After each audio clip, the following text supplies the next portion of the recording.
This is Lewis Hart for Boxing Social in association with Empire Fight Store and R Kings. Delighted as always to be joined with Dave Coldwell here on a nice Tuesday evening ahead of a obviously a massive fight week. But before we do get into that, how's things, mate? How are you? I'm good, thanks, mate. I'm good. We're getting Ellis Price ready. He's got a date. He's boxing on the Sky Show on January 11th in Sheffield. Callum Simpson topping the bill. So I'm buzzing to get him an opportunity on another big show there. He's a great talent. So Mhm. yeah, it's he deserves to have that little platform there. So busy. I think we're gonna have Christmas Day off, and then come in on the normally we'll have a complete day off on the Sunday.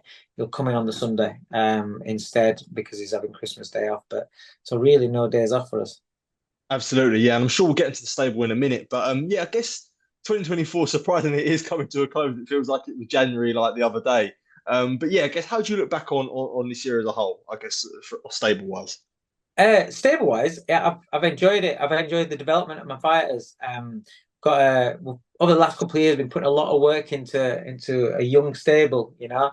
Stephen Cairns, Ellis. It's been a sickening year for Hopi Price because of the injuries, but now coming out of that, he's 3 weeks in now where he's able to do everything. He's just getting himself back into sparring and getting used to punches thrown at his head again. And so he's making great progress now. But it's been a stinker of a year for him. Outstanding year for Stephen Cairns, signing with Queensbury and getting three good fights there, looking great in each one of those. Ellis Price making his debut and being outstanding on that on the Wasserman show. Dan Howard has looked special as well. So my young stable of fighters, it's been a really good year. The back end of the year is where now you're starting to see him, impressing and being talked about. And for Stephen and for Dan, next year like going to be a breakout year for them. Hopefully, like we say, going to be back amongst it next year. Lerone Richards will be back out next year. He's been working hard in the gym since he's come back to me. So 2024 it's been a good year. I've enjoyed it. Mhm. I've enjoyed the sport and seeing some like amazing fights, some fantastic events being put together, and the for whatever you want to say about the fact that big events have been in Saudi or whatever, it's got the man on the streets talking about boxing again. Mhm. People that don't normally talk about boxing are talking about boxing again. So the guys at Riyadh Season and Turkey Al Sheikh, Queensbury, Matchroom, everybody working together. It's got people talking about boxing again, and that's only that can only be a good thing. Definitely. You mentioned just touching on your stable there. As you say, like how big is 2025 for you? As you say, like you've been working on this young stable for quite some time, and it feels like now probably next year is like the year where they sort of get released and get into sort of competitive or big fights. Yeah, Stephen Cairns especially. He's got the platform there. Dan with Wasserman there as well. Um, Dan's at he's only had 5 fights. Stephen's 10 now. But still, the ability and the class that they've shown, we're going to put them in some good fights next year. Nothing stupid. I'm not looking at going to start calling out all the Mm. big guys, big guns. But next progression, international British titles. That by the back end of next year, British titles and things like that. But we'll see how the progress goes. As long as they're active and they keep improving, then I'm very excited about those two. And I'll be honest with you, Ellis as well. I can't wait for people to Yeah. start seeing Ellis. He's come under the radar. He's that kid I always speak about. Is you always have people in the gym that get talked about, people in the gym that are a bit of a light shining on at the moment. There's always a kid at the back of the gym that still is in there, but nobody's talking about him. But he's doing his work, doing his work, doing his work. And all of a sudden, you look at me and think, fucking hell, who's that? And Ellis Price is going to be that kid. He's so talented. Everybody that sparred with him will tell you he's extremely talented. He's getting some really good quality sparring as well. Um, he's also exciting. It's the style of he's a bit of a throwback fighter, but he's got such great IQ. We've spoken enough. I'm a big believer in my gym of my fighters being able to think the way through fights, think the way through rounds, and understanding it's not just it's not just about making people miss. It's not just about landing your big shots. There's a lot that goes off in between that, and he's another one, and he's very very intelligent in there, and I'm really excited for the career he's gonna have. And they are all young, Hmm. Obviously, Yeah. Ron's the dad of the stable, really. But in Ellis is 21, Dan's 22, Stephen was just 23, and Hope's just 24, being just Mhm. a couple of months ago 24. So they're a young stable. Hope he's had a stinker of a year, but he's still Yeah. young. So yeah, plenty of time for him as well. Definitely, it's exciting times as you say. But I know we've done a lot of reflection, but we have to look forward now because 2024 isn't done. This Saturday, Tyson Fury rematches Oleksandr Usyk. Yeah, I guess to think that there was some doubts that we wouldn't get this fight at all, but to get it twice in a year, as you say, is a credit to I guess reality and everything that's going on there. But yeah, I guess sort of how as the months have gone by and it's ticked over, like how does it look now on Saturday night for yourself with a rematch between Fury and Usyk? It's just again, you have to look at the first fight and say, listen, I thought Usyk won the fight, but it was a close fight. It was a hard fight. It was a hard fight for both men. It was hard fought. There was ebbs and flows. There was shifts. It was all you want in a super fight. It was all you want in an undisputed, you know, top level elite quality fight where momentum keeps swinging. It's like a pendulum, and Mhm. that's what that fight was. And because of that, that means that anyone can win the rematch. I don't think any result would shock me. So whether it's points for either man or stoppage for either man, I wouldn't be shocked. I also believe that both men at this stage of their careers, I don't know whether the fights that they've had and then that fight as well has taken something from them. Mhm. So I genuinely believe it's who's got what left. Um, and the winner will come from that. And I kind of think, and I kind of lean towards Usyk again. Yeah, yeah. And there was something I did want to ask you actually. Talking about reality, I don't know if you saw Turkey's video on FaceTime with Fury and Usyk. I mean, he was making it pretty clear. Like I've seen a lot of people come out and say that this is a bit of a concern and this and that. Like, is there much of a obviously when if sort of if Turkey has a clear bias towards Tyson Fury, like is there a right to be potentially worried about that in the rematch? If you want me to be honest, Mhm. um, it's it's no different to every other fight. Mhm. The only difference is that Turkey's actually come out and said it, or Yeah. or is he just doing a bit of fun and games for the cameras because obviously he's aware he's being filmed and he's on the phone with Usyk and Fury. Is it a bit of satire? Is it a bit of comedy? Don't know, but let's make no bones about it. I think everybody that's got a financial interest would want to see Fury versus AJ. Am I wrong in saying that? Yeah, You of know, course. Yeah, yeah. so you've got AJ that's sat out the Dubois rematch, and he's sitting there, and all eyes are on Saturday night, and I'm sure Team AJ, Eddie Hearn, Frank Warren, obviously Frank Warren because it's Fury's his man, but I'm sure that everybody involved is going to want Fury to win the fight because they're going to want to see AJ and Fury. Now Turkey, he's put the fight together. He said, "Go on, off you go." He can't make Fury win the fight. Mhm. Um, but he's just voicing and saying, "Nah, Fury's my guy. He's my." So he's just been open with it. But don't get me wrong, when two fighters from the same stable, are fighting each other throughout time, when they've been building up one fighter for a big super fight, and he's fighting another guy from the stable, it's a great opportunity or whatever. The guy that's where the financial gain is down the line is the fighter that the promoter wants to win, Yeah. or the guy that the promoter has more of a personal relationship with or want to win. I think I don't know if I'm wrong in saying it, but I think Eddie promoted Katie Taylor and Chantel Cameron at the same time, I think. Yeah, yeah, But he did. it Yeah, yeah. but Both fights, both it was fights. kind Yeah. of like it's kind of a given that Mhm. Katie's his girl because he's had Kate from the start, and that's where the relationship is with. So even though he doesn't come out and publicly say, I want, or he doesn't say to Chantel or, all the fights like that are bad because they don't come out and say it doesn't mean that Yeah. they're not thinking that anyway. So it shouldn't make any more of a concern because that's how boxing is.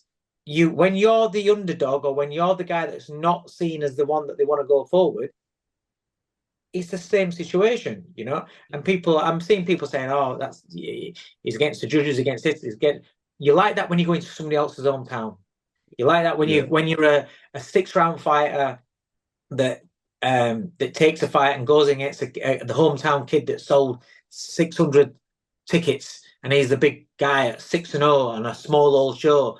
You're up against it all the time. The atmosphere, the crowd, the perception that everybody wants to have him.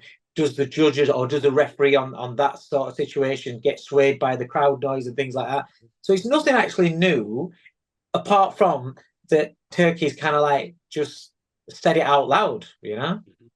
Yeah, absolutely. And I wanted to just move on from that topic. And a question I've wanted to ask, especially I guess for yourself, Dave, when you've done, you've game planned, you've prepped for an Oleksandr Usyk fight with Bellew. Whenever people do fight Usyk, it's more a thing when he moves up to heavyweight. There's always this connotation that, get physical, use your size and this and that. People have tried to do that and haven't done it. Like, what do you make of, I guess, when people do make that connotation that, like when people make that connotation, they think it's as simple as, look, use your size and get physical against someone like Usyk, where clearly it's shown it doesn't always work. But that's a natural assumption, isn't it? It's like Yeah. if it doesn't matter what, if you use two featherweights and one guy's a 6 foot featherweight with a humongous reach and the other guy's a short, you would say use your physical advantages, stay on the outside, pop the jab, keep it long, don't allow me to get close. And it's the same with this, when you've got somebody as big as Fury, as big as AJ, Derek in terms of weight and physicality, and you're fighting a naturally smaller guy coming up, you would assume that when it comes down to the physical side of things, that the natural heavyweight, the naturally bigger man, had to have the assets and had to have the advantage. It just so happens that Usyk's very, very good, so he can nullify. In the main, it can nullify those assets. There are moments in the fights where those assets play into your favor and you can capitalize, and that's where you'll see the damage. That's where you'll see all of a sudden Tyson's getting those long whipping hooks underneath, and it's registering on Usyk, and Usyk's reaching, he's getting caught. Then he starts leaning in, trying to close the range, and he gets caught with uppercuts. The physical side, we've seen Fury in the past where he's leaning on his opponents, but he couldn't quite manage that with Usyk because Usyk's very strong himself, and he Yeah. also his positioning is very good on the inside. He manages to, even if there are seconds where the weight burden comes onto him, he manages to get out of that or manages to manipulate Fury's body to turn that into his advantage. And so it's not a case of but you don't want to be leaning and physically trying to Hmm. push down on somebody because that's tiring you out as well. Yeah. The trick Yeah. is to be relaxed and be able to just maul. But Usyk's a lot more smart, a lot more smart than just somebody being stationed and just allowing you to do that. And if you get that timing wrong, then he's slipped and caught you with another shot. Do you know what I mean? Yeah, yeah, because I watched an interview with Bellew actually on Boxing Scene. He said, a more aggressive Fury probably plays into the hands of Usyk. Would you tend to agree with that statement? Yeah, because that's the style that Usyk's had all the way through his life. He's Yeah. always been the mover. He's always been the glider around the ring, shooting the shots, having people chase him, having people come. People are like, I can't outbox him, so I'm just going to go and maul him. I'm going to go and knock him out. And so he's used to that. what I thought when I had Tony fight him, I thought, okay, let's try and almost mirror that and be patient and give him a puzzle to look at himself. So he has to work that out himself, having to come forward. Where I'm not saying he can't, but I'm saying he's probably not as comfortable as when he's on the back foot. So that's why you know we approached the fight in that manner. I wanted to get off to the body and try and slow him downstairs because we saw I think I saw one amateur clip where he actually took a knee from a body shot, but you saw a couple where he was always moan, and some of his pro fights where he'll moan when he goes to the body. So you always think there, well, okay, well that's somewhere where he doesn't like to get hit. Yeah. Is that a weakness? Some people just don't like getting hit to the body. It doesn't mean that they can't take a body shot. Yeah. It's just they don't like it, so they don't. Some people it is a weakness, and some people when you get hit to the body it does register on them. So we put that together, and that's what I felt that Tony just going at Usyk. I've seen Marco Huck do it. I've seen Breeders do it. I've seen all these fighters going forward and in different styles. Huck just throwing himself at it, trying to bull. When people say, "I'll just jump all over him, just swarm all over him," it's not as easy as that. He ain't just going to stand there and go, "Okay, close range," So it isn't as easy as that. No, you have to have some sort of thoughts and patience, even if you are going forward. Is there an importance for this fight for Fury to sort of take away the shenanigans? As we saw the first fight, his dad doing the headbutt, and there was a lot of stuff that went in all fight week. The fight week's just started, so there's a lot that's going to carry on as we speak on Tuesday evening. But is there a big importance for Fury to, I guess, take away all that shenanigans that happened in the first fight? I don't know because he's done it all the way through his life. Okay, that's him, isn't it? That's the Tyson Fury show. He's comfortable with clowning, showing off, shouting, ranting, raving, having his dad rant and rave. He's comfortable with that. It doesn't have any effect because he's grown up with that. It's been for as long as I can remember with Tyson Fury fights. Big John plays a part in the promo, in the build-up. So why is that going to affect him? Why would that affect his performance? Don't get me wrong. If that just happened for the Usyk fight and he got beat, then you say, well, it was something different and he didn't handle it or whatever. But he's had it all the way through his career, so why would that have an effect? Would it have more of an effect if you take away his usual noise and his usual comfort and how things usually are, and all of a sudden everything's all straight-laced and, it's... You don't know without knowing the individual, and I don't know Tyson Fury, but I would imagine he's been pretty comfortable throughout his life, having his dad and the shenanigans, as you say, the game playing, the shouting, hurling, abuse, and all that. That's all part of his makeup. But the difference being now he's coming up. He sees it. I think he sees it as fun. But that's part of it. But what I was going to say, the difference being, as you say, like, would it change because he is coming off of a defeat against and so-called got humbled in a sense? It might do. He might be thinking, fuck, I don't want to put. But is that taking away a bit of his confidence? Yeah. Because now he feels though, I don't want to make a song and a dance in case I get beat again because I got beat once. I can't start shutting my mouth off again in case I get beat again. I don't know, but so far he's been quite quiet. And then I've just seen stuff today where he's saying he's just gonna fucking smash his face in or whatever it is he said, a little man or whatever. But that's Fury. He'll do what he wants when he wants, when he feels time suits him. And fair play. So he should. Anybody, it's when somebody puts on a fake persona, a false perception of themselves for the public, for the watching public, where I think that's when it drains you. And that's when, but if that's your personality, it's like Naz. I grew up around Naz. Yeah. And I was around Naz like the night of the fight, night before the fight, coming out to the ring. I've done all that, been around him in the change. I've been all, so the partying and having a laugh and the music blaring out and just dancing and clowning about, staying up late the night before. That was him. That he got away with that because that was his personality. It wasn't a show. That was just him. And so it wasn't a draining effect on him, you know. The unorthodox style, it wasn't a draining effect. It kind of like drained him more when that started stripping away from him. You start taking things away from him. Fury may be that same guy where he needs the buzz, needs the chaos. Some people work really well in chaos, others don't, and it depends on the individual. Absolutely. It's definitely an interesting one. Did want to move on before I did let you go. Just any thoughts on the undercard? Obviously, I know he's had a few fall off, but there's still some entertaining fights. Like Ishmael Davis is still a good replacement for Madrimov in the Bohachuk fight. Obviously Fisher, Dave Allen. Like there's still anything on the undercard that potentially interests you, I guess. I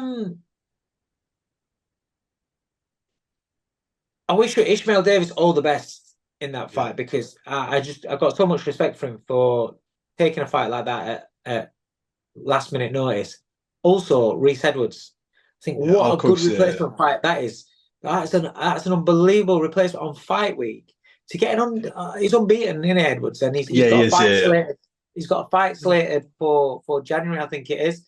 Against Leon Woodstock. And for him to jump in, this is what we're saying. You're a professional fighter. Be professional. Be around your weight so you can just drop some weight if you need to at last minute, and it doesn't kill you. Be in the gym, and when the phone call comes, you're in a position to be able to say yeah and change your life. Because I imagine the money that Ishmael Davis and Reese Edwards are getting is going to change their life. It's certainly going to give them a good Christmas. And so, for those two to be jumping into great fights, they're good fights. But Bohachuk's a beast, man. He's a beast. I thought the fight between him and Madrimov was a really good fight. I thought Madrimov would win the fight, but it's a tough fight. Because when they made the Ortiz fight after, I was like, whoa, that is going to be a tough fight. So for Ishmael to go into that's a really, really tough fight for him. I hope he pulls it off. But if he doesn't, I hope he gives a good account of himself and then he gets another opportunity on the back of it. Edwards against McGrail, I was so looking forward to the McCann fight. Absolutely gutted that fight's off. Edwards, I think, is as good a replacement he could get. I think hats off to them all. It's a great replacement, and that's a fight I'm looking forward to. I'll be honest with you, Fisher against Dave Allen. I like Dave. I like Johnny Fisher. I think he's developing as a really dangerous heavyweight, as a really good heavyweight prospect. But I just think stages of career. I don't really like that fight for Dave Allen. What else on the card? I can't remember off the top of my head now. I'm trying to think. There's a few. Obviously, I know they've got the fights on Wednesday. I think there's a few of Usyk's guys that are on the undercard as well. Obviously, McGregor Lowe as well. That's another one on the card. Yeah, that's a good fight. Yeah, that is a good fight. Yeah. Lee McGregor, hot and cold. It's a must-win fight for him. Isaac Lowe, he's after the setbacks he's had, it's a must-win fight. So that makes for a really good fight. That'll be a cracking fight. Is that the show opener for the main card? I think so. Yeah, I think it will be. Yeah, that's a good show opener. That is. So yeah, so I'm looking forward to that one as well. Yeah, as you say there, before I do let you go, you mentioned about Ishmael Davis and Reese Edwards. Like Ishmael Davis, especially, who this is his second fight on short notice. Like I'm sure you've got guys in the gym all the time, regardless of dates. But it's important to sort of drill it into them as they see. Look, this is what the opportunity you can get when you are fit and you're not taking all these time off. That's how I've been brought up in boxing. Though we were always in the gym. We didn't train. We didn't have camps. And I think until Naz signed the Sky deal, we didn't have camps. We were in the gym all the time. Then Naz started to have camps, training for X amount of weeks. But everybody else, that's why Johnny Nelson stepped in. I think Johnny stepped in for the European title against Patrice Usyk over in France at something like 7 days' notice for the cruiserweight European title. Changed his life. I think Johnny stepped in when Calzaghe got injured, coming up to a fight, like in the last week, 2 weeks of fights. I think he stepped in 2 or 3 times. Wow. because he was in the gym Yeah. all the time. So I've always looked at that, especially with Johnny, and seen the opportunities he's had, and we've done it. We've had so many fighters do that, and so with my fighters, we have the same thing. It's like, okay, you've had a fight, have a couple of weeks off, we're back in the gym. So it's like that's what they do. They have, if they're small little fights, they might have a week off, and then they're back in the gym. We're not killing each other. It's ticking over. It's learning. It's staying sharp, staying on. And then if the phone call comes, they're ready to go. Stephen Cairns, he was supposed to be boxing. I think he was supposed to be boxing in December something. I can't remember what date he was supposed to be boxing. And it came on this. Oh, can he box in November? Can he move to that show? I was like, yeah, no problem. Yeah. There you go. He's been getting ready for a fight. We don't need 8, 12 weeks for a fight. Mm-hmm. Fighters didn't used to have 8, 12 weeks for a fight unless you were fighting for titles. 8 weeks, 6 weeks for titles. Now you've got kids that are doing 4-rounders that want to have an 8-week training camp for a 4-rounder, for a 6-rounder. What's that about? Yeah. But the fighters that live it and that stay in there, they're going to get the opportunities. The fighters that don't, they'll be kicking themselves thinking, fucking hell, if only. If only. 100%, definitely nicely put there, Dave. As always, mate, a pleasure to speak to you. Always do massively appreciate take time to speak. So I'm sure we'll be catch up after the fight. But yeah, always appreciate the time, mate. Thank you No as problem. always. And have a good rest of the week and enjoy the fights on Saturday, mate. Top man. Oh, Thank mate, you. see you. Cheers, Cheers. mate.